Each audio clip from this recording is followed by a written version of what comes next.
E daí,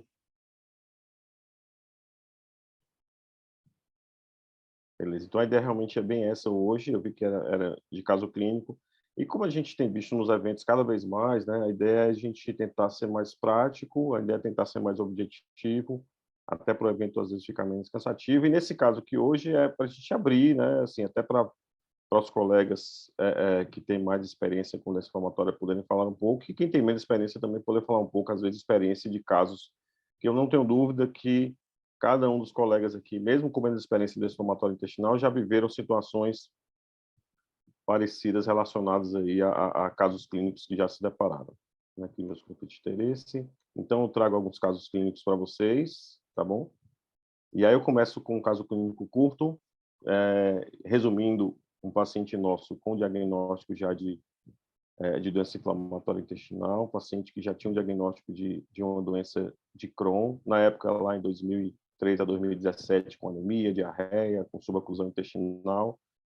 No contexto de tratamento da doença refratária ao tratamento convencional, chegou a começar o tratamento com comboterapia na época, com infliximab e azatioprina, né, e fazia corticoide nas crises. Ele ficou dessa forma até 2017.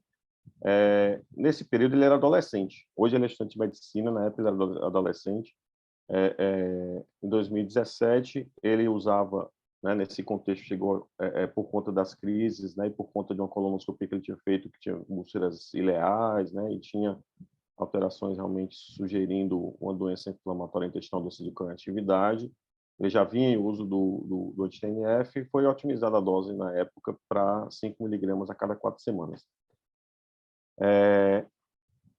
Nesse contexto, foi quando eu tive a oportunidade de acompanhá-lo, né? Lá na adolescência eu não acompanhava, ele chegou a ser acompanhado em São Paulo um período com a gastropediatra, depois veio para Fortaleza, ficou sendo acompanhado com um colega que é gastro, mas não só dedicado à doença inflamatória, faz um pouco de cada coisa.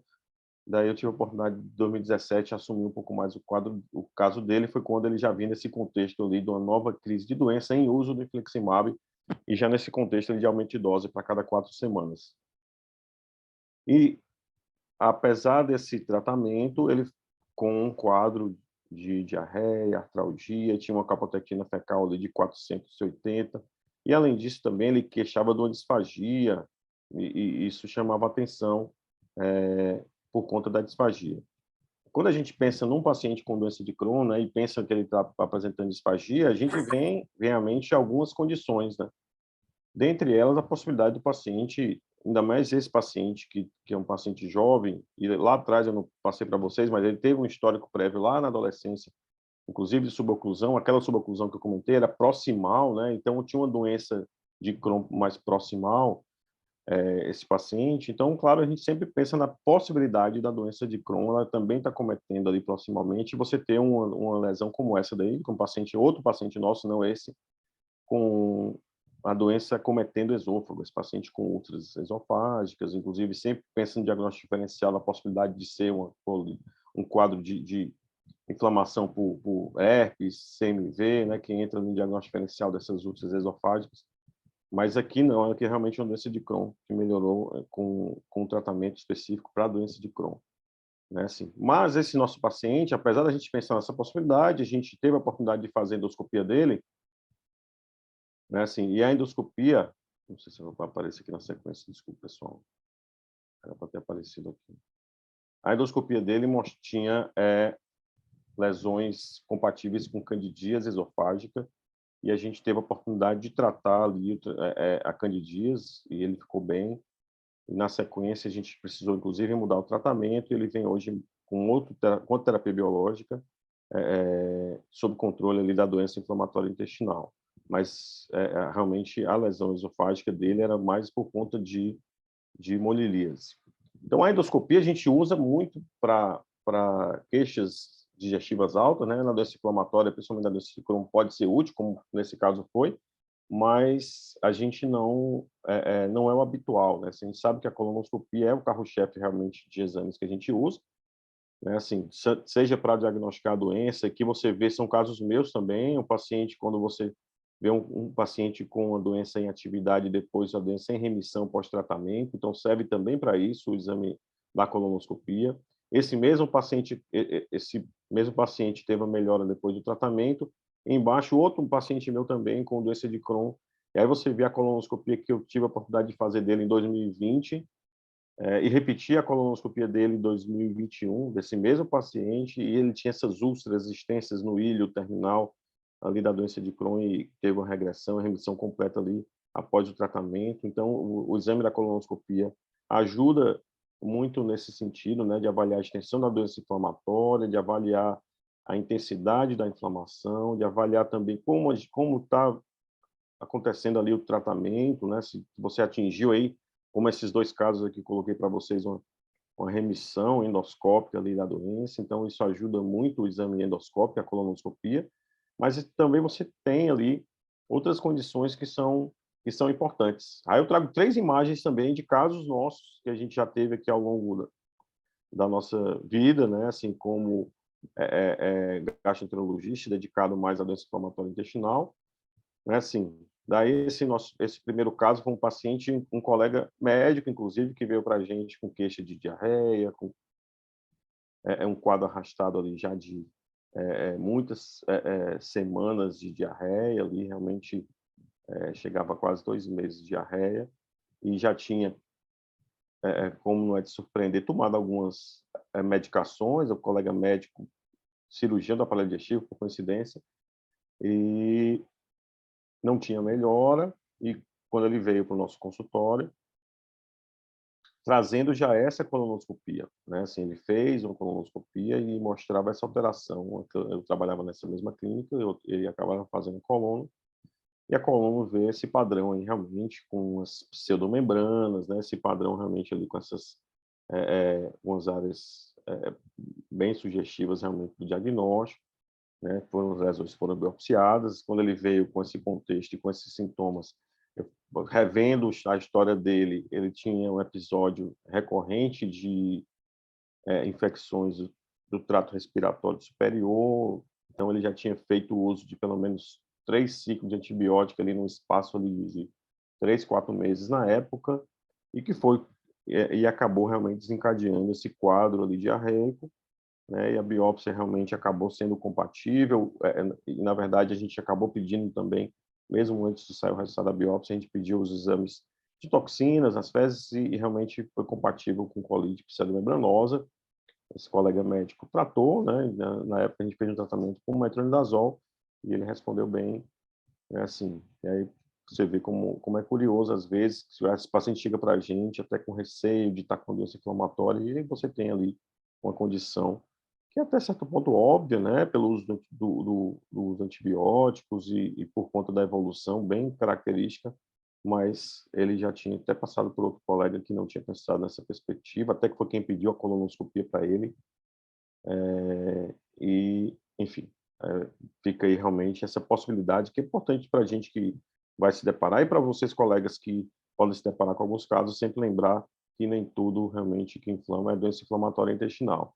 Assim, essa outra paciente internou com uma perda ponderal bem importante, fez um exame de colonoscopia com um colega lá no nosso hospital.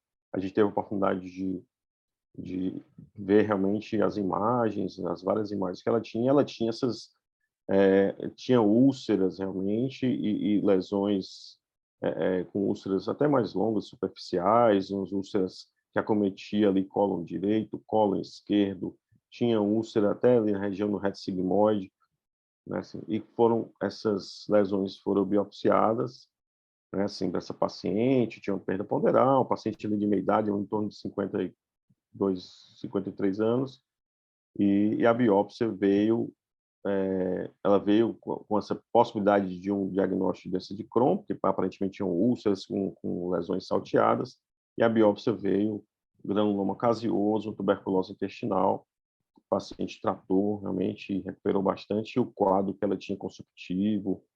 Então, assim, a gente acaba, nesse caso específico, né, o que tinha de um pouco fora do habitual é porque ela tinha úlceras mais na região ali do reto sigmoide, úlceras mais na região ali do colo esquerdo, que a gente sabe que tradicionalmente a tuberculose intestinal acomete principalmente ilho, né, válvula cecal, mas não era realmente os locais onde essa paciente tinha uma inflamação mais intensa, por isso houve um diagnóstico diferencial mais para a doença de Crohn, pensando menos em tuberculose, mas felizmente a biópsia ajudou ali a fechar o diagnóstico, esse paciente hoje está super bem. E daí trago esse terceiro exame de colonoscopia também no paciente nosso, um paciente que tinha um quadro, não tinha nenhum histórico prévio, aparentemente, gastrointestinal mais relevante, até que ela, quando internou inclusive, na enfermaria lá no hospital, na enfermaria da clínica médica, com quadro de sangramento digestivo baixo, assim, e daí fez essa colonoscopia, depois esses achados chamaram também para a gente poder ali acompanhar em conjunto com o pessoal da clínica médica, né? E de antecedente a paciente tinha um histórico de transplante renal, usava também imunossupressor, e quando fez esse exame, né, as biópsias acabaram sendo compatíveis com o citomegalovírus, realmente foram vistas as inclusões virais, aquelas alterações que você pode ter realmente nos pacientes, principalmente imunossuprimidos, né, que tem aqueles quadros de inflamação secundária ali a uma infecção por CMV. Então, mostrando aí, além do diagnóstico e além de tudo, da caracterização da doença inflamatória intestinal, entender ali que a colonoscopia tem esse papel, né, pessoal? Então, você vê 3 casos aí rápidos de pacientes nossos que a colonoscopia também ajudou para mostrar ali ou evidenciar diagnósticos diferenciais, né, e mimetizadores da doença inflamatória, né? Colite pseudomembranosa, tuberculose intestinal e uma colite por CMV em pacientes com doença inflamatória. Acabou que o slide lá do esôfago veio por aqui, desculpa, pessoal. A ordem foi essa, que é aquele paciente lá que tinha monolise esofágica. Então, aí partindo para outro caso, a gente teve a oportunidade de enviar para o SBAD, né, assim, um relato de 2 casos nossos lá do dia a dia, né? Curiosamente, um paciente jovem, 17 anos, outra paciente idosa, de mais de 70 anos. Né? Assim, esse paciente tinha um quadro desde a adolescência também, inclusive com endoscopia colono-prévia, internado na pediatria, mais de 2 anos ali com sintomas recorrentes, retardo no crescimento, déficit nutricional, até que ele foi para o nosso ambulatório lá no César Carlos, e a gente seguiu a investigação, né, como já tinha exame de endoscopia e colono, a gente seguiu a investigação, a gente tem a opção lá no nosso hospital, apesar pelo SUS, a gente tem a opção da cápsula endoscópica, né? A gente tem foi o primeiro hospital público aqui no estado a conseguir a cápsula, então a gente teve acesso à cápsula para esse paciente, a cápsula mostrou diversas úlceras ali em jejum, no ilho, compatíveis realmente com a doença de Crohn. Esse paciente fez uma nova colonoscopia no nosso serviço, a colonoscopia também mostrou, curiosamente, alterações que não existiam previamente. Na primeira colônia ele tinha feito no outro serviço, a gente pediu biópsias seriadas, também viu um padrão com granuloma nas biópsias da colonoscopia que ele realizou. Então, aí, esse caso, a cápsula lhe ajudou, mas acabou que a própria coluna também já tinha ajudado ali a esclarecer o diagnóstico da doença de Crohn, e o paciente, a partir daí, teve a oportunidade de fazer o tratamento da sua doença de base, né, que ele não tinha diagnóstico previamente, e naquele momento da cápsula, quando acabou se esclarecendo. E essa outra paciente, de 74 anos, com quadro de anemia, também a gente mandou esses 2 casos lá para a SBAD, né, com a importância da cápsula ali, né, nos exames com o paciente com doença de Crohn, mais de Delgado, né, assim, aquele primeiro caso tinha um colono inicialmente normal, a segunda coluna já mostrou algumas alterações, não tão importantes, mas as biópsias mostraram os granulomas, e essa paciente, uma colonoscopia totalmente normal, com perda ponderal, com anemia progressiva, né, prova inflamatória aumentada, tinha uma tomografia, uma enterotomografia que mostrava ali uma área de espessamento no ilho terminal, e, curiosamente, depois que foi encaminhada para a gente, né, para a gente poder acompanhar em conjunto, um colega clínico que acompanhava ela até então, e essa tomografia aparentemente mostrava como se fosse um processo localizado do ilho, né, assim, talvez sugerindo até outros diagnósticos possíveis, né? Uma paciente idosa perdendo peso, com anemia e uma área de espessamento localizado no ilho, a gente se preocupa, além do diagnóstico da doença de Crohn, a gente se preocupa com outros diagnósticos, como a tuberculose, neoplasia, né? Assim, existem essas possibilidades. E para melhor esclarecimento, a gente teve a oportunidade de conseguir a cápsula para ela também. Ela tinha uma anemia desproporcional ao que tinha sido achado ali, aparentemente, até então. E realmente a cápsula foi bem esclarecedora, pessoal. Vocês veem 2 imagens da cápsula dessa paciente, mas aí a gente tem mais imagens da cápsula dela, né, assim. E aí o exame de cápsula, para quem não tem mais experiência, né, você tem aqui no canto esquerdo aqui o tempo em que começou ali a cápsula a registrar imagens, né?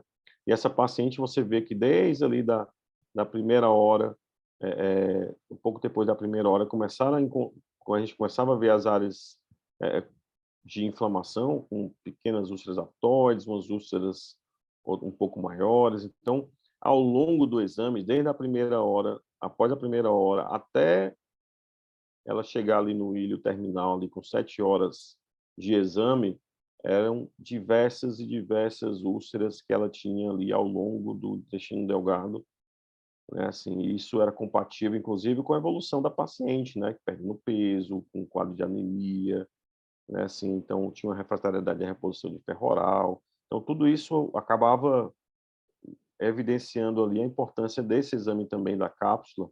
E o curioso desse exame especificamente era essa incongruência que você tinha entre o achado do exame de imagem versus o achado da cápsula, né? Porque o exame de imagem aparentemente era uma doença mais localizada do ilho e a cápsula mostrou realmente que era uma doença bem mais difusa ali do delgado, né? Então ali até por conta dessas peculiaridades a gente teve a oportunidade de mandar esses 2 casos lá para foram apresentados no SBAD ano passado, tá certo? E a cápsula endoscópica, aí encerrando ali um pouco o tema exames endoscópicos, né, que a gente falou um pouco da endoscopia, mostrou aquele caso daquele nosso paciente que evoluiu com monelise esofágica em vigência do tratamento com anti-TNF, depois a colono, a gente mostrou ali 2 casos de pacientes que a colono foi importante para mostrar a melhora do tratamento, mas aí mostrou também mais 3 casos que a colonoscopia ajudou a esclarecer diagnósticos diferenciais e mimetizadores da doença inflamatória, né? E agora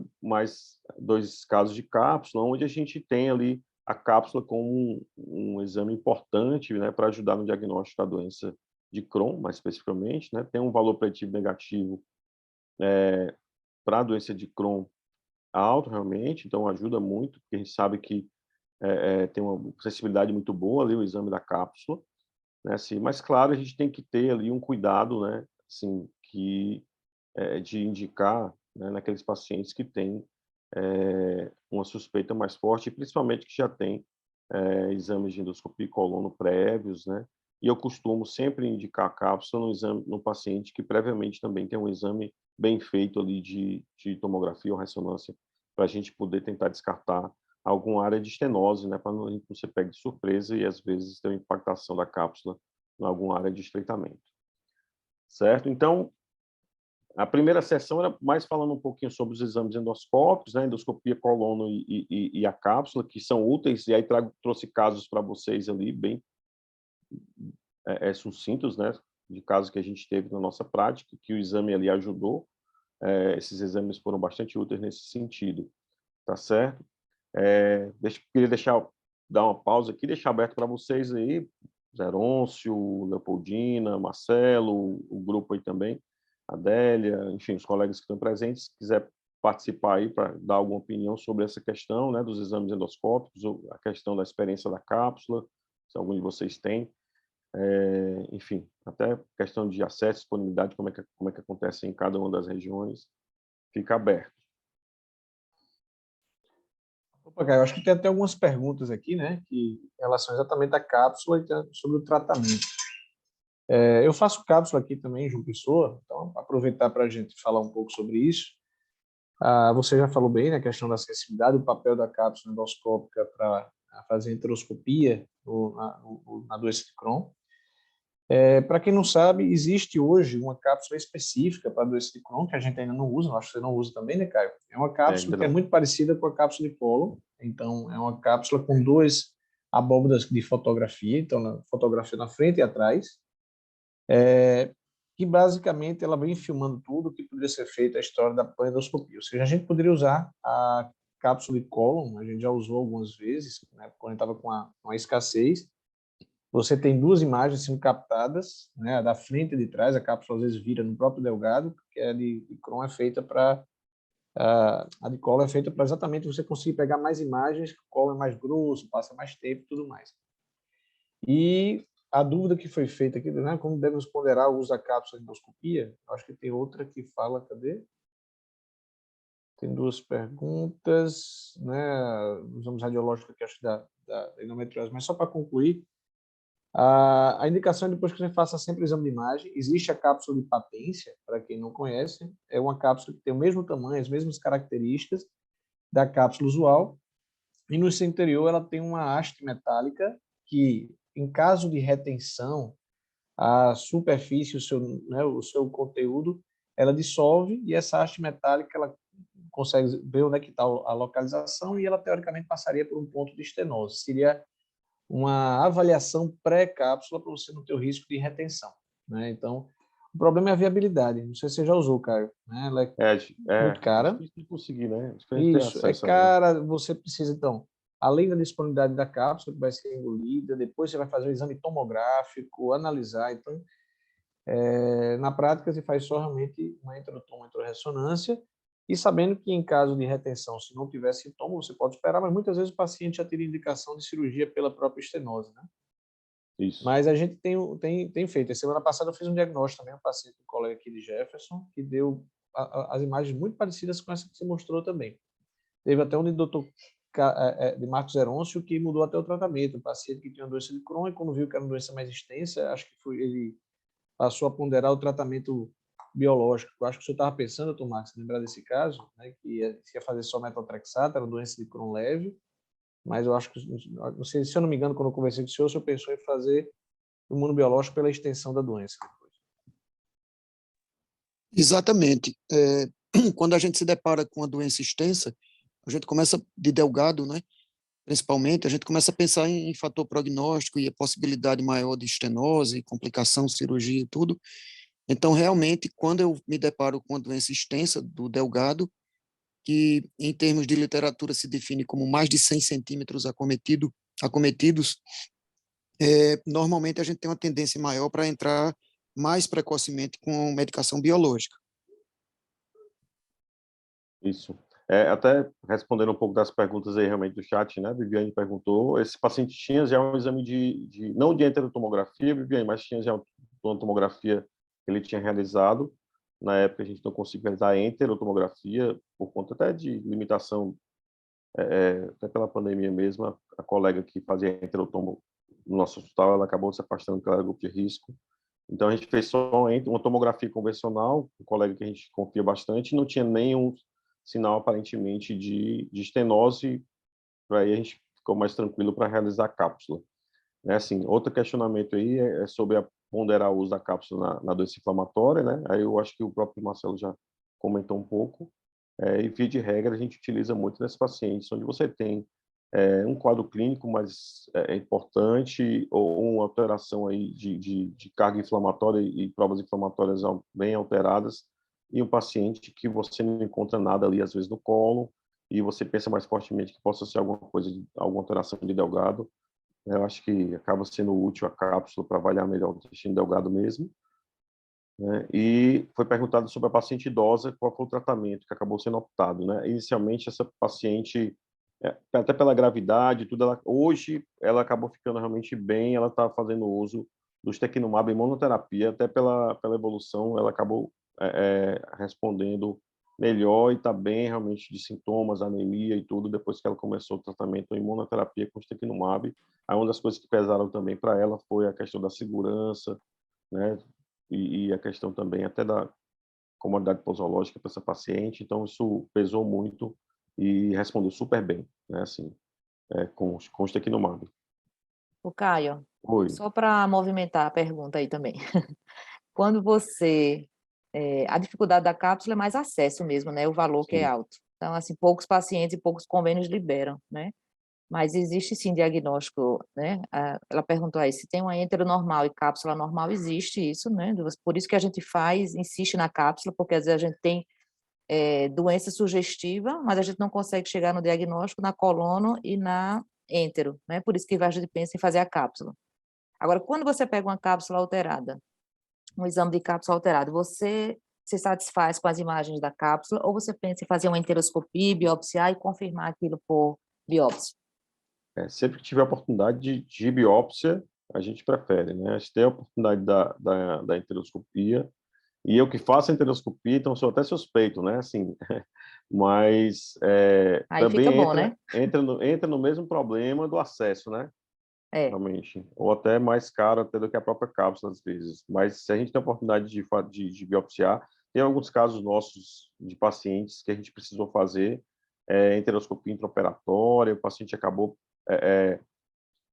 fazendo ali a laparoscopia, vindo da laparoscopia, e daí entrava com o aparelho de endoscopia na alça, até para biopsiar essas áreas ali de inflamação no delgado, né, assim, enfim, isso a gente já chegou a fazer em alguns casos, quando não tem acesso à enteroscopia duplo balão ou single balão, mas realmente a gente sempre fica na doença de delgado, até por isso foi que eu trouxe esse caso também, a doença de delgado é sempre mais desafiadora também nesse aspecto, né? Por conta dessa dificuldade de acesso para a gente poder, às vezes, ter mais substrato para o diagnóstico, né? E acho que até a Viviane fez a primeira pergunta e aí fez uma segunda pergunta aqui no chat, né?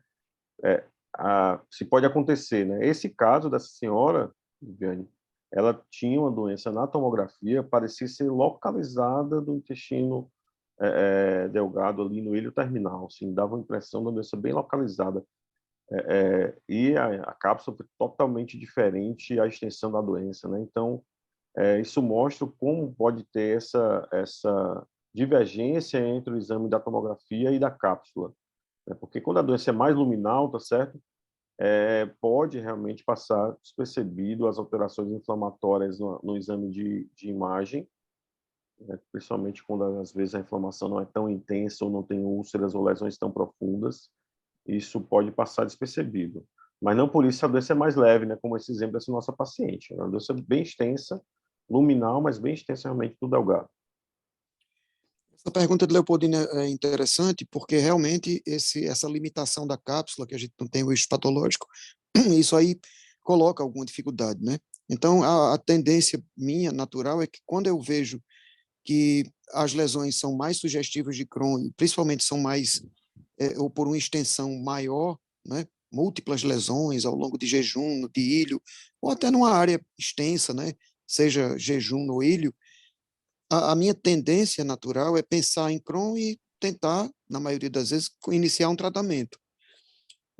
Mas é bem verdade que quando você tem uma doença mais localizada, se você tem um paciente que tem um curto segmento acometido por ulcerações ou lesões mais grosseiras, a gente fica com medo de neoplasia. Então, é por isso que essa pergunta é bastante pertinente. Então, nesse segundo caso, eu teria uma tendência maior para pedir a enteroscopia de balão.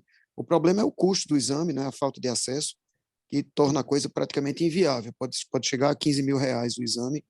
Então, assim, é muito complicado, né, você pensar em pedir um exame desse para o paciente.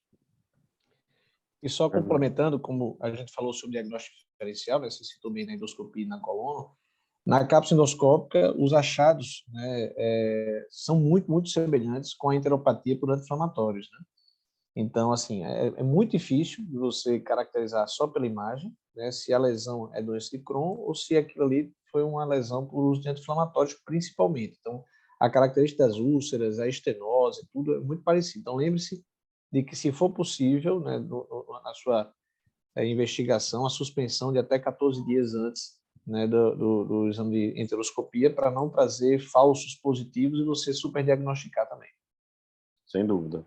Falou em custo aí, Marco. Eu tive um paciente aqui idoso que ele fez o diagnóstico pela enteroscopia, mas porque ele fazia episódios de suboclusão e o orçamento que ele fez aqui da enteroscopia foi de R$ 30.000 e ele não tinha condição nenhuma de fazer. Ele não tinha indicação de cápsula, porque ele tinha um espessamento, e a gente ficou com medo também, ele não conseguiu, o convênio não cobriu, acabou internando numa emergência por suboclusão, e conseguiu fazer internado ainda por R$ 8.000, a enteroscopia, e aí veio realmente biópsia compatível com Crohn, e aí ele operou. Quando é um caso assim, muitas vezes eu já indico direto a cirurgia, a gente conversa com o cirurgião, vê que tem uma área de estenose, já teria indicação cirúrgica, né, pela própria estenose e tudo, pela dificuldade diagnóstica. E eu nunca deixo de lembrar esses casos que eu tive. Eu tive 2 casos de linfoma muito parecidos, e que o paciente, um deles foi para a cirurgia porque já tinha estenose, né, e o diagnóstico foi através da peça cirúrgica. Então, a gente sempre deve pensar na possibilidade da cirurgia como diagnóstico e tratamento também, né, dessas lesões com estenose. O linfoma, curiosamente, tive 2 casos também, fizeram-se. Um que era no ilho terminal, mas a biópsia ajudou e a gente conseguiu ter o diagnóstico. O outro eram lesões de linfoma no reto, né? Assim, o paciente tinha umas áreas ulceradas, umas lesões realmente, mas você via que tinha um padrão realmente que não era de uma doença inflamatória intestinal puramente, um padrão até como se fosse mais infiltrativo e ulcerado realmente ali no reto. Como sangrava o paciente, eu acho que quem fez o primeiro exame, o preparo inadequado, achou que era mais uma doença inflamatória, mas quando a gente teve a oportunidade de fazer as biópsias e tudo, era um linfoma realmente na região do reto. Então, sem dúvida, a gente precisa pensar, e essa paciente especificamente com essa idade, a gente teve já essa preocupação, né, e já aventava a possibilidade até de ser alguma coisa neoplásica, né, assim, sem dúvida. A enterite purine, como foi comentado aí pelo Marcelo, é algo realmente que a gente precisa lembrar, né, que é descrito e a gente vê, né, assim, alguns pacientes que têm essas lesões, né, de Delgado por uso de anti-inflamatórios, né? Então, sempre pensar nos diagnósticos diferenciais. E por falar nisso, eu queria só rapidamente citar um caso que eu vi há uns 10 anos aqui em Natal, de um agricultor que veio do Rio Grande do Sul, ele veio tentar a vida aqui no Rio Grande do Norte, veio com a família, e ele tinha um quadro em tudo semelhante a Crohn, dor abdominal, diarreia crônica, não tinha sangramento, acho que não tinha na época, não estou com lembrança de sangramento, era um quadro de diarreia crônica com um emagrecimento muito importante, ele já chegou com o estado geral já um pouco comprometido e tudo, muito magro, e eu pedi uma colonoscopia em meio a outros exames e veio uma ileite em tudo semelhante a uma ileite de Crohn. E aí foram mostrar o resultado da colonoscopia, a gente ficou aguardando as biópsias. Nesse intervalo dele ter mostrado a colonoscopia e a esposa dele chegar, ela chegou uns 8 a 10 dias depois com o resultado da biópsia, ele já tinha falecido e ela chegou com o resultado apenas para mostrar o resultado da histopatologia. Então foi uma coisa assim praticamente fulminante, né? Entre a realização dos exames até o falecimento dele. E era uma histoplasmose, que é uma doença que não é endêmica aqui da nossa região, mas foi o No sul único tem mais, caso. né? Hein? Na região sul e sudeste você tem mais, né? Pois é. Então, só para lembrar mais um exemplo, né, desses diagnósticos diferenciais, de uma coisa rara para a gente aqui. Verdade. Então, assim, a gente falou aqui de várias situações, até de mimetizadores mesmo, né? Daí eu vou seguindo aqui o meu popurrí de casos, onde você tem algumas questões que eu acho importante para a gente pontuar para os colegas e a gente levantar essas discussões, né? Assim, daí outro caso de um paciente nosso, paciente com a doença também de Crohn de Delgado, esse paciente fazendo uso de terapia com anti-TNF, com adalimumab, ele já tinha falhado a infliximab, foi para adalimumab, e na época em uso do adalimumab a cada 7 dias, aquela dose ali dobrada, né, do aumento da dose da medicação na tentativa de controle de doença. Apesar disso, não teve uma melhora. Você vê uma enterotomografia que mostrava ali, tem uma setinha aí, um aumento da captação do contraste ali realmente na região ali do ilho terminal, né, assim, na mucosa mais inflamada, aparentemente até umas áreas de diminuição do lumen ali do delgado assim, naquela região, então você via ali alguns sinais de atividade franco-inflamatória ali, realmente, da doença de Crohn no paciente, mesmo ele fazendo uso ali do segundo imunobiológico, né?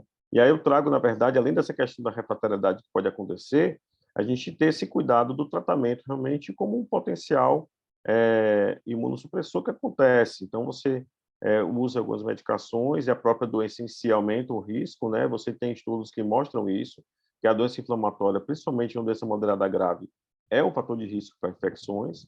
Esse paciente acabou apresentando, ele mandou essa foto aí no WhatsApp para mim, né? O paciente do SUS, mas eles têm meu WhatsApp, mandou essa foto aí realmente do zoster, nesse contexto ali que ele fazia ali o tratamento com anti-TNF semanal. E daí eu trago para vocês, só relembrando, né, essa pirâmide que é tão mostrada para todos, mas relembrando ali a preocupação que a gente tem ali do tratamento da doença inflamatória intestinal, né, assim, onde você tem ali na base da pirâmide os corticoides, a comboterapia ali como estratégia ali que é um pouco menos segura nesse sentido, aí na sequência estiopurinas e tofacitinib, né, assim, a monoterapia com STNF, a gente que trabalha no SUS, seria a estratégia mais segura, né, que a gente teria disponível já dentro do PCDT para tratar nossos pacientes, né, seja isso na doença de Crohn, que é esse caso específico, e pensando aí em retocolite, uma opção que seria mais segura, que a gente tem disponível hoje em dia no PCDT, é o vedolizumab, né, como uma estratégia mais segura em imunoterapia, quando a gente compara entre as outras possíveis para tratar doença inflamatória. Então, só lembrando aí, outro paciente que tinha doença inflamatória, que a gente acabou tendo uma complicação, e daí evoluiu com zoster, e a gente precisa sempre lembrar dessa possibilidade aí do tratamento como um fator de risco e ter essa preocupação com segurança no tratamento da doença inflamatória. Eu trago um caso clínico para a gente poder encerrar. Eu sei que esse é um pouco mais extenso, mas eu acho que vai levantar aí algumas discussões aqui também. Eu trago até algumas perguntas para a gente poder responder em conjunto e, ao mesmo tempo, a gente discutir mais um tema que eu acho importante sobre essa interface aí, entre mimetizadores, entre infecções e diagnósticos diferenciais da doença inflamatória intestinal. Né? Um paciente de 47 anos, agricultor, natural e procedente de Fortaleza. Ele tinha um histórico de 4 anos com diarreia, com mucos, e chegando ali a perder 10 quilos, com abdominal difusa. Né? Na época, quando foi avaliado, tinha aparentemente uma massa tumoral ali, que o colega que operou na época até foi falar com o paciente, eu não acompanhava ele na época, foi falar com o paciente e disse que achava que ele tinha um tumor, que ele tinha operado um tumor realmente, como se fosse uma lesão, alguma neoplasia, e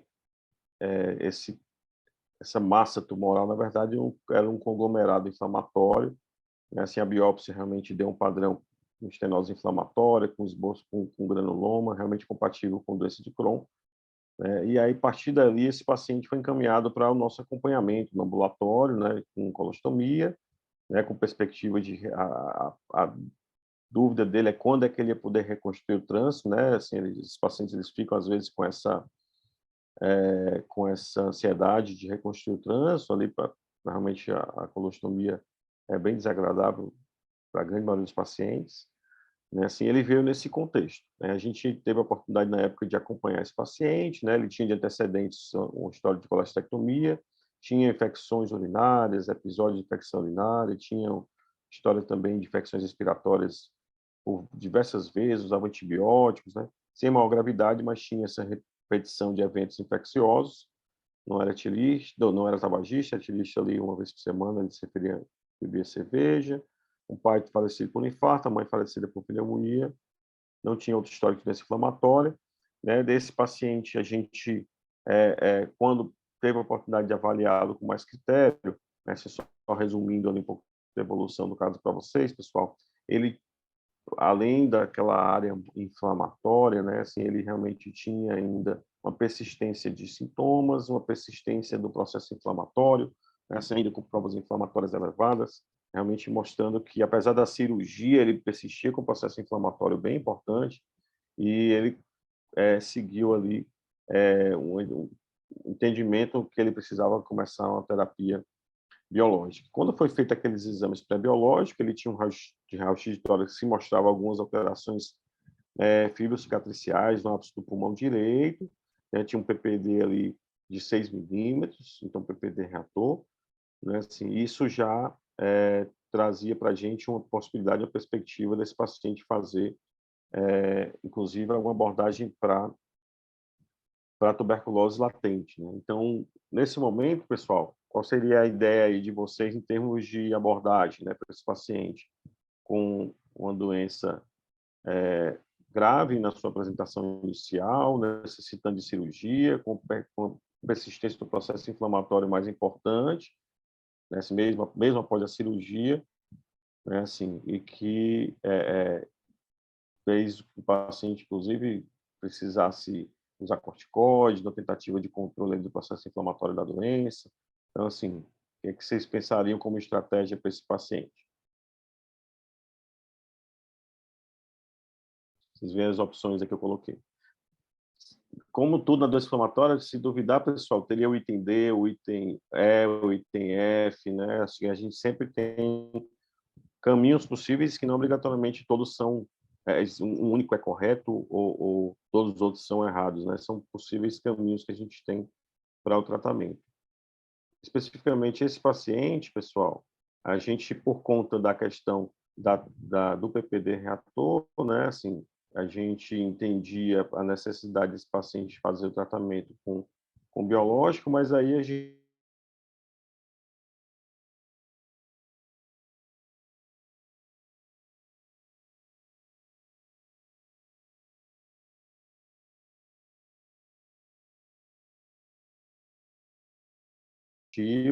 ele fez, inclusive, uma avaliação nesse sentido que não deu positivo para tuberculose, e daí a gente fez, como tem aqui no fluxograma, a gente fez a quimioprofilaxia. Curiosamente, esse paciente tinha PPD reator e alterações radiológicas, né, e talvez até por conta do PPD, se mesmo se não fosse reator, por ter alterações cicatriciais, realmente pulmão, acho que justificaria a gente até também fazer a profilaxia para tuberculose latente, né? Então, acho que para mim teria dois caminhos.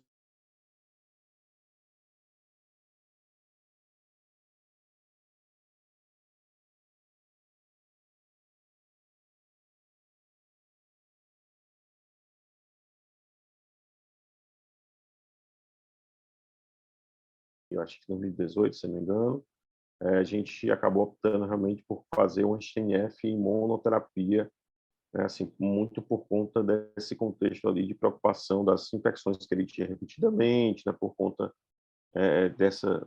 desse contexto ali também da própria tuberculose. Então, a gente acabou tentando fazer uma estratégia que fosse menos, enfim, menos imunossupressora para ele, e a gente acabou tomando essa conduta.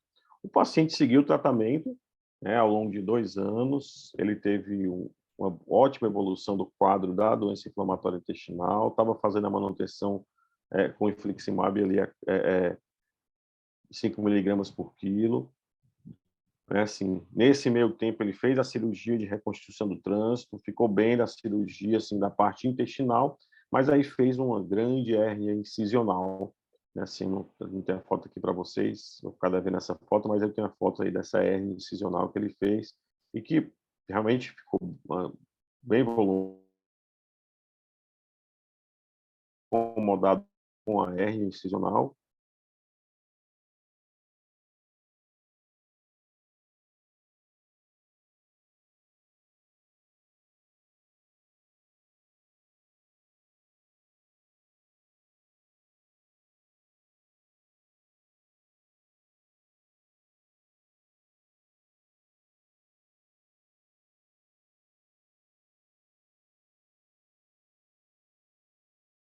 Pessoal, na opção de abordagem. Ô, Caio, só voltando assim, só para relembrar para o pessoal. Você esperou 3, 4 semanas para iniciar o ANTNF? Um mês, Um um mês. mês, um Uhum. mês. Toda Tá. vez que a gente vai fazer a quimioprofilaxia, né, a gente espera espera um mês ali para poder começar o tratamento.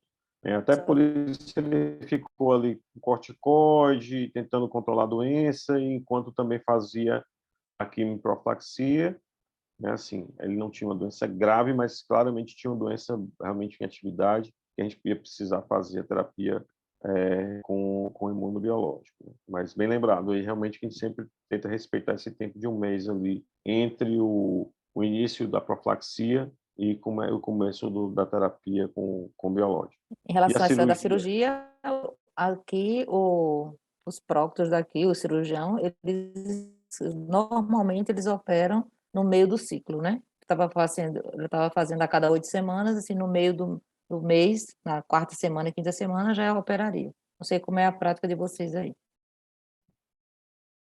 Marcelo? Aqui em Natal é assim mesmo. Geralmente eles fazem isso. Só lembrando que a possibilidade de infecção, né, o aumento real de infecção pós-operatória com paciente em uso de biológico é muito pequena. É tão pequena que tem trabalhos que detectam, tem trabalhos que não detectam. Assim, normalmente se escolhe o meio do ciclo, que é que você tem uma distância, né, entre a última aplicação e a próxima aplicação, para você reduzir mais ainda a possibilidade de infecção, considerando nível sérico, né, para você não operar no momento em que o nível sérico esteja elevado ou não precisar de aumentar novamente na próxima infusão o nível sérico, num período que você teria provavelmente alguma infecção pós-operatória. Beleza. Eu tive a oportunidade, fizeram-se inclusive, no debate que teve aqui em Fortaleza, a gente participou de uma mesa que era justamente falando sobre essa questão da cirurgia na doença inflamatória intestinal. Na época tinha saído o guideline do ECO, né, sobre essa questão da cirurgia na doença inflamatória. Né, assim, a gente, para cirurgias eletivas, como é esse caso, a gente tem essa oportunidade de aguardar ali, né, do meio para o fim do ciclo ali do biológico, principalmente o anti-TNF, imaginando, como você comentou, né, imaginando que você tem menores níveis séricos do anti-TNF no momento da cirurgia, teria um menor risco ali de complicações relacionadas, mas de uma maneira geral, os cirurgiões, né, e o próprio consenso do ECO não coloca ali os imunobiológicos como algo que contraindica a cirurgia. Então, assim, uma cirurgia em outro contexto, mesmo se ele tivesse aplicado a medicação, não estaria contraindicado realizar a cirurgia pelo uso do biológico. Né? Então, o pessoal, de uma maneira geral, tem essa postura mesmo. A gente fez realmente isso, a gente esperou ali ele fazer realmente aquele período ali entre a metade, né, para o final da aplicação, da próxima aplicação do anti-TNF, para realizar a cirurgia.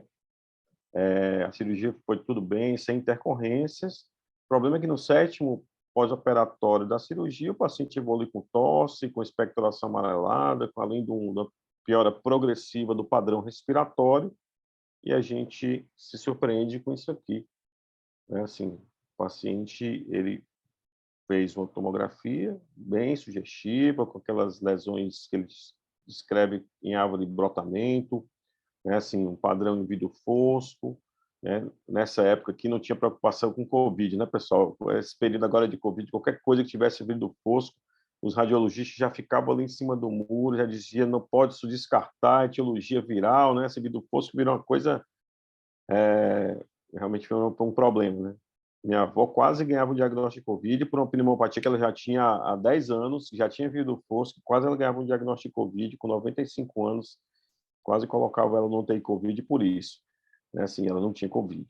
Infelizmente, eu estava presente e consegui mostrar uma tomografia que ela tinha prévia e ela escapou de ir para o UTI Covid. Enfim, mas esse paciente tinha realmente o padrão bem sugestivo, fez a pesquisa de Bar, aí realmente tinha pesquisa de Bar positiva com tuberculose ativa, né? Assim, daí, pessoal, aí, Leopoldina, agora não é só mais a tuberculose latente, aí a tuberculose ativa, né? E esse contexto do tratamento da doença. Né? Ele vinha usando anti-TNF imunoterapia, vinha com doença em remissão, eletivamente foi operar lá o intestino dele, desculpa, a hérnia dele, né?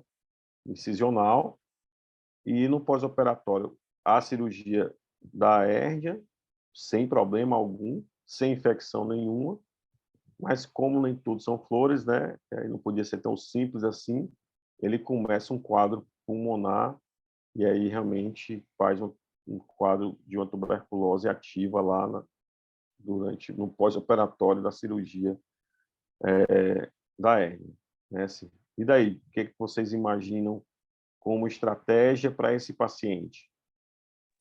Eu posso fazer uma pergunta, Caio? A Claro. Adélia? Cara, Adélia, tudo É, bem? joia. Você já não pensaria, Deus, da primeira vez, de não usar anti-TNF nesse paciente? Em Deus 2017 que... para 2018 não teria essa opção, né? Ainda mais o paciente do Ah, SUS. tá, pela data, né? Ainda mais paciente do SUS. Até hoje em dia a gente tem uma restrição em usar, conseguir medicações fora do PCDT, né? Esse paciente é do SUS. Porque no consultório eu não usaria anti-TNF nesse paciente. Eu acho que É, você tem outras opções, né? Como você falou, a gente está... assim, nesse caso a gente considerou muito também, acho que mesmo hoje o anti-TNF ainda poderia ser pensado, mesmo com a tuberculose latente, pela gravidade que ele apresentou ali inicialmente, né? Tinha uma doença muito grave, fez aquele plastrão inflamatório quando operou, acharam até que era uma neoplasia, e era um plastrão inflamatório com estenose, com fístula, sabe assim, que retiravam ali do paciente, né, que era da doença de Crohn. Então, talvez por isso essa preocupação de fazer também um anti-TNF, né? Às vezes a gente sabe que nessas doenças mais graves o anti-TNF tem ali um potencial e mais evidência até na literatura, né? Mas pensando em segurança, eu concordo, Adélia, é uma coisa que a gente precisa cada vez mais pensar, né? Assim, eu acho que, independente até de qual biológico, eu acho que a monoterapia para esse paciente, pensando em segurança, fosse uma estratégia interessante. Mesmo o TNF em mono seria mais seguro do que associar o imunossupressor, né? Então, talvez, mas é Eu, algo a ser realmente pensado. oi, Adélia. Eu concordo plenamente com sua opinião. Isso é uma preocupação em relação à escolha, ao posicionamento das medicações. Realmente, hoje em dia, com mais opções, como o Caio lembrou, né? Vamos colocar no tempo aí também. Mas hoje em dia, com mais opções, eu realmente tenho considerado bastante a possibilidade de uso desses biológicos que não têm tanta implicação com tuberculose, como o ustekinumab e vedolizumab, que aparentemente é virtualmente zero preocupação com tuberculose. Mas o problema nesse paciente especificamente é porque os biológicos que têm mais evidência de prevenção de recorrência pós-operatória são justamente os anti-TNF. Então, os dados para prevenção de recorrência pós-operatória, para Vedo e para ustekinumab, ainda são muito tímidos. Por isso que a preferência, normalmente, para infliximab, em segundo lugar, o adalimumab. Infliximab, por conta daqueles estudos de Regueiro e outros trabalhos que foram publicados depois, e o adalimumab por conta do poker também. Então assim, a gente fica numa situação dessa, a gente fica entre a cruz e a espada, porque você quer oferecer a medicação que tem mais evidência de eficácia, mas você também prioriza a segurança. Então, sua pergunta e sua sugestão são totalmente pertinentes.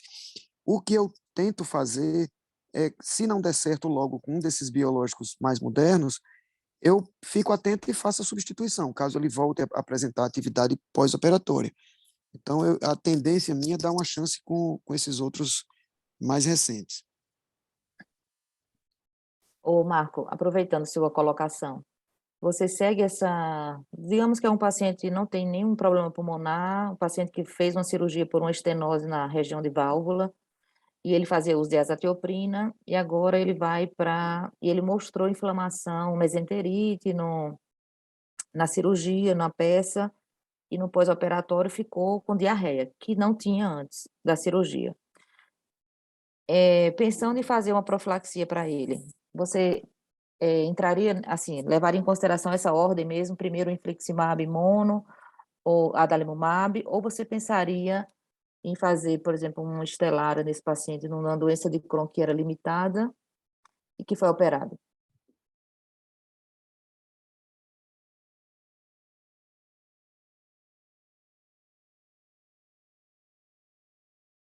Foi para Marco, né, que você perguntou? Eu perguntei para Marco, mas você pode, quem quiser responder, eu perguntei porque ele Ah, falou sobre isso. eu estava com o áudio desligado, desculpe, eu já tinha começado a responder. Ah. Então, a tendência, não sei se eu vou responder a sua pergunta, se eu entendi corretamente. A tendência natural é a gente querer fazer anti-TNF por conta da evidência maior para prevenção de recorrência pós-operatória, que é a eficácia. Mas se há uma questão de segurança que você coloca, né, um paciente que tenha algum fator de risco, o paciente mais idoso e tudo, a minha tendência hoje em dia, como eu falei, é priorizar a segurança com vedo ou com ustekinumab. E aí mudar rapidamente a conduta se for necessário. Eu não sei se eu respondi o que você Sim, sim. perguntou. Sim, respondeu. Obrigada. Beleza. Então, esse caso, a gente tinha lá no pós-operatório, na época da doença de Crohn, começado com a XNF, até por não ter muita opção, mas a Adélia comentou, e é algo que talvez hoje no privado a gente considera jamais, né? Pensando na perspectiva de acesso, né? A gente teria a opção dessas novas moléculas, mas na época não tinha, começou com a XNF, fez a XNF mono, ficou bem, mas aí nesse momento aí do pós-operatório da hérnia, abriu uma tuberculose ativa e a gente imaginou as seguintes opções, né, para a gente tratar. Né? Inicialmente, tratar a tuberculose ativa e seguir com o tratamento que ele já vinha previamente, já que vinha bem ali da doença inflamatória com a STNF, imunossupressor, que a gente não colocou desde o início, então não fazia muito sentido, mas colocou aí como opção, né, assim, corticoide, que fez lá no início, antes de começar o biológico, assim, ou ir para essas novas moléculas, né? Aqui, nesse momento, a gente já tinha disponível no Brasil, já para a doença de Crohn, já tinha disponível as novas moléculas após esse diagnóstico da tuberculose ativa do nosso paciente. Como opção, a gente acabou realmente iniciando o tratamento da tuberculose ativa, né? O tratamento habitual, né? Coxib, e na sequência, o tratamento, ele está com vedolizumab, esse paciente, até hoje, e está muito bem, inclusive, da doença intestinal, e tratou a tuberculose sem maiores fatores de complicação. 2 slides só sobre o assunto, pessoal. Lembrar que a tuberculose é muito comum, né? Você tem um quarto da população no mundo com micobacteriose, né? Assim, tuberculose. Tuberculose latente chega a 2, 3 bilhões de pessoas no mundo com tuberculose latente. Né? Assim, alguns estudos, como esse estudo espanhol, chegou a mostrar os pacientes que usavam a STNF com risco até 21 vezes maior de desenvolver tuberculose ativa. Quando você, em comparação com a população em geral, antes de fazer essas prevenções que a gente tem hoje, né, com isoniazida e profilaxia, então o risco era bem maior, e com a profilaxia isso realmente diminui bastante a possibilidade. Né? Após essas recomendações que a gente tem hoje de profilaxia com isoniazida e tudo, as chances desses pacientes desenvolverem tuberculose ativa diminuiu, chegando a quase 78% de diminuição da tuberculose. E é só esse slide sobre essa revisão, né, mostrando ali assim, o risco que existe relacionado aos anti-TNFs principalmente, que foi o caso do nosso paciente que desenvolveu a tuberculose em vigência ali do anti-TNF, né, que você vê tanto o adalimumab como o certolizumab e o infliximab aumentando o risco para a tuberculose, né, e o risco aí conjunto, né, dos anti-TNFs chegando aí nesse estudo a 4,8 vezes ali o risco para tuberculose nos pacientes com doença de Crohn, só para a gente trazer essa informação para vocês. E para encerrar, viu, pessoal? Aí eu trago a pirita. Para quem não sabe, é o chamado ouro de tolo, certo? Então, só para lembrar que nem tudo que reluz é ouro, nem tudo que inflama é doença inflamatória também. Tá certo, pessoal? Só para lembrar aí para vocês que, às vezes, você pode ter realmente diversas condições que podem mimetizar, podem confundir a gente no diagnóstico, né? E também a gente pode ter diversas situações, principalmente da doença de Delgado, onde você tem ali uma dificuldade maior para poder fechar o diagnóstico da doença inflamatória. A ideia hoje foi basicamente essa, né? A gente trazer um pouco aí, levantar essas discussões dentro desses diagnósticos diferenciais e trazer alguns casos para vocês, né? Que cada um desses aí alguns dos cabelos brancos que eu tenho aqui, não são tantos, mas são também por esses casos. Tá bom? Valeu, pessoal. Obrigado aí. deixar aberto aí para vocês.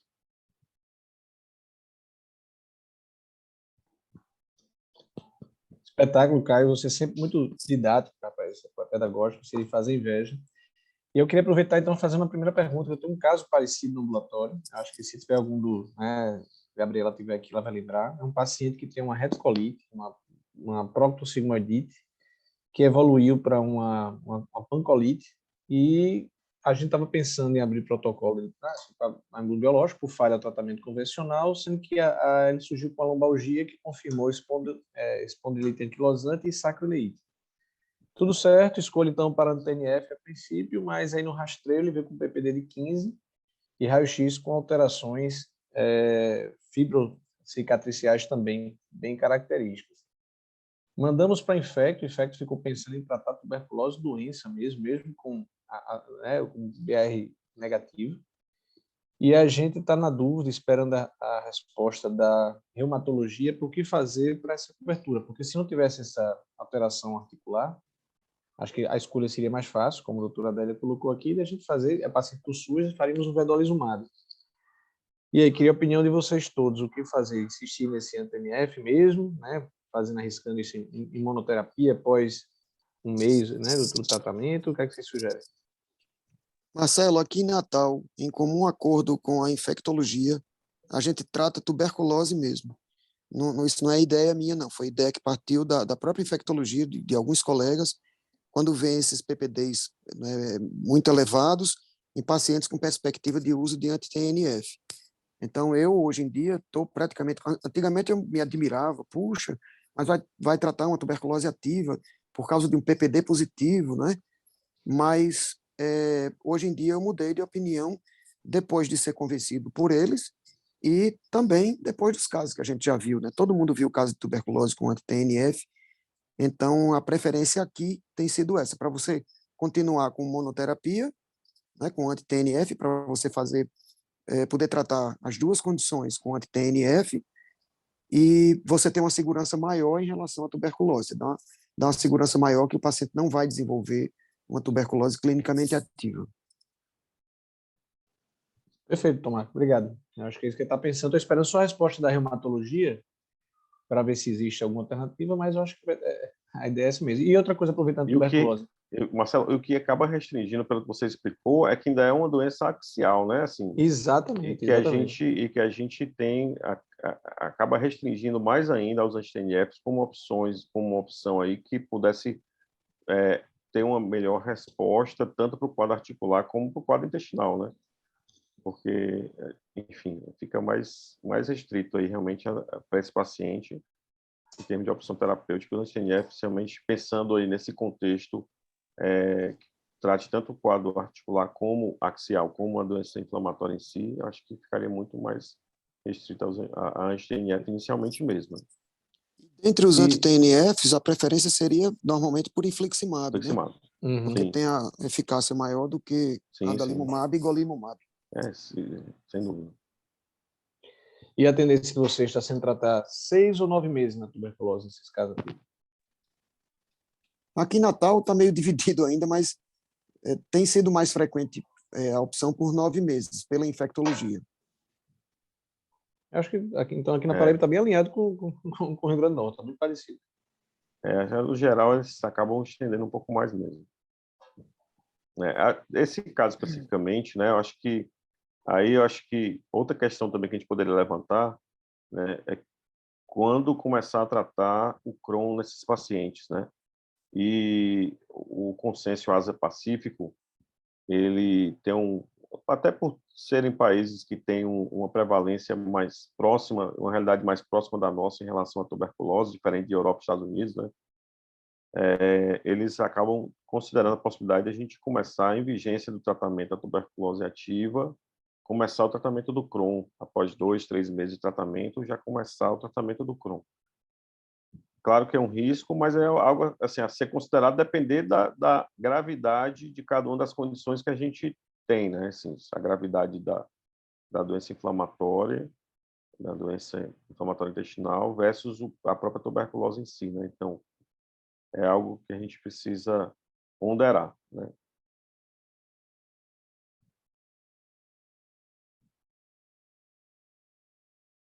Beleza. Pessoal, eu acho que como sou mestre de cerimônia hoje, Carlos Brito não está aqui presente, né? Então eu vou deixar aí aberto para alguém que queira participar também do grupo. Né? Assim, tem a turma aí que veio prestigiar aí esse dia de hoje, aí, a apresentação, essas discussões. Se tiver algum colega que tiver interesse aí de compartilhar algum caso, alguma angústia, alguma dúvida, a gente fica sempre aberto. Né? Eu sei que cada colega aí tem aí alguém mais próximo aí que está aqui entre os experts aqui presentes que você tem mais proximidade para poder recorrer, mas aí fica aberto esse momento também, tá certo? E aos colegas também aí que tem os experts na doença inflamatória, que é alguma coisa mais a falar, senão a gente pode passar para a Maria para encerrar a sessão. Eu só queria fazer uma pergunta para Léo. Eu saí do serviço público, eu só estou na clínica privada já tem 4 anos. Aqui em Brasília, a gente parece que tem uma coisa meio diferenciada em relação à tuberculose. Até o Zeronski, que já morou aqui, eu acho que a gente tem menos tuberculose que o resto do país. O que você acha, Léo? Tu não tem essa impressão, não? Eu acho, Adélia, na verdade, eu não tenho nenhum paciente que fez tuberculose. Desde esses anos todos que eu trato doença inflamatória, eu não tenho nenhum paciente que fez TB. E eu acho que essa questão de a gente fazer essa triagem tão rigorosa, né? Eu acho que realmente isso faz a diferença. E aqui em Brasília a gente sabe que tem um serviço muito bom, né, do pessoal da secretaria em relação à tuberculose. Uma coisa que eu ia comentar que o Zeroncio e o Marcelo comentou é que aqui, geralmente os pneumos acompanham, fazem esse tratamento da tuberculose e eles fazem 6 meses ainda. Pelo menos, nas poucas vezes que eu vi, né, os casos. Mas, assim, não sei, porque a gente sabe que é de 6 a 9 meses. Mas eu acho que é certo fazer 9 meses, sim. E nesse caso do Marcelo, se tivesse uma opção, se a reumato dissesse assim, eu posso tratar com outra coisa a parte da reuma, eu não escolheria o TNF. Quando eu morava aí, já chamavam Brasília de a Ilha da Fantasia. Então, isso está alinhado com esse apelido. Eu já vi em torno de 12 casos, uma dúzia de casos ao longo desses 18 anos aí. Já tive alguns também. Só no César Carlos, acho que uns 6. Acho que em Recife tem muito, né? Acho que o Carlos sempre comenta que eles têm muito caso lá. Bastante. Aproveitar que também já tá acabando, né? Para agradecer, né, a presença das pessoas de Brasília aqui que estão participando da aula, que não são da preceptoria, os alunos, mas a Adélia, a Estefânia, os residentes, Heleno. Uma turma Que bom. boa aí, né? Que bom que entraram que estão participando, né? E perguntar se ficou alguma pergunta sem ser respondida, né? Por alguma resposta Chat, do né? chat. Se alguém se manifestar, e se ficou alguma Eu pendência. acho